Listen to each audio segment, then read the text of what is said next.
Good morning. I was listening to something by Cal Newport. If you don't know who Cal Newport is, he's written some really good material on how to study, how to think, how to well, not necessarily create, but because he's more of an academic. But super sharp guy. Highly recommend you check him out. Cal Newport. His big book a couple years ago is called Deep Work. And he wrote another one called So Good That They Can't Ignore You, or something along those lines. But he has a pretty good podcast. Kind of heady, you know. Usually he's got like 2-hour segments, and he does a lot of teaching and responds to a lot of his listeners' questions and whatnot. Anyway, I like Cal, but I find sometimes he's just a lot.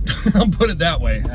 So if you get a chance, check him out. Anyway, the thing he was talking about today that really got me thinking is he talks about deep work, which is kind of professional, what he calls professional, the work that we do on a professional level, but it's very focused and undistracted. And he talks about time blocking as a way of accomplishing deep work.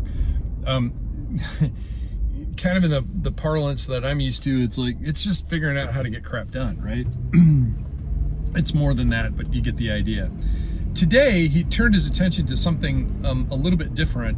He talked about long thinking.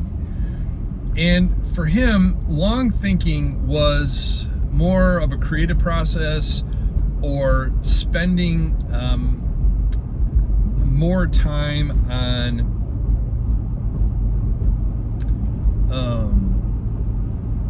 complex or complicated issues that you're not going to be able to sit down and knock out in 10 or 15 minutes. You actually have to think about it.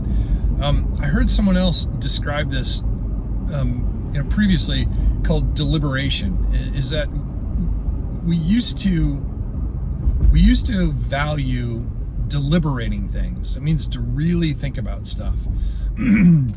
And I feel like in some ways we've lost that idea of deliberation, that idea of long thinking, and yet it's kind of vital, especially if you're in the pastoral trade, that you spend some significant time thinking about some of the deeper issues. And here's what I mean by that. It's the tyranny of Sunday, right? Most of you may have heard this statement before, but it's preaching is like having a baby on Sunday only to wake up on Monday and find out you're pregnant again. Yeah, because Sunday keeps coming around, and we get trapped in this idea of having to spend a lot of time, much of our week, just working on the Sunday message or the Sunday service or Sunday programming or the weekly programming, and we don't actually spend a whole lot of time doing long thinking. So if you were in Bible college, if you were in seminary, some of this you've covered. Theological issues require some long thinking.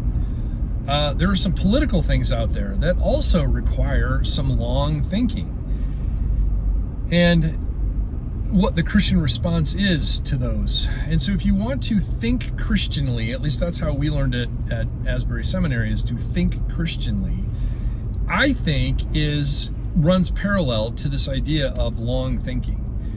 And I don't know where that hits you today, but I guess what I really want is to give us all a little bit of permission to pump the brakes on the Sunday to Sunday thing and take a little bit of time, whether it's, even if you just start with an hour, and pick something that you either want to learn, that you want to tackle, that you want to think about, and do some reading, do some research. You might want to stay off of YouTube or TikTok or whatever to do that research, but to think deeply about stuff. Because like I said, I think it is vital for those of us who are in the pastoral trade to have some consideration, some deliberation of things that not everybody does. So think of it this way.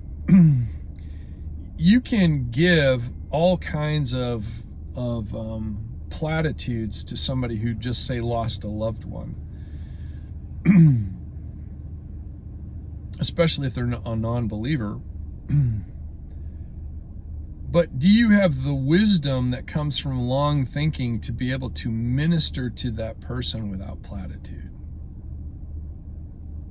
There might be a better way of saying that. But I think that we owe it to ourselves, but we also owe it to our congregations, to our assignments, to have some deep thought, some long thinking, some deliberation on stuff that actually matters. So here's your permission to go and do that. I don't know where that strikes you, but I hope that's useful to you. Grace and peace.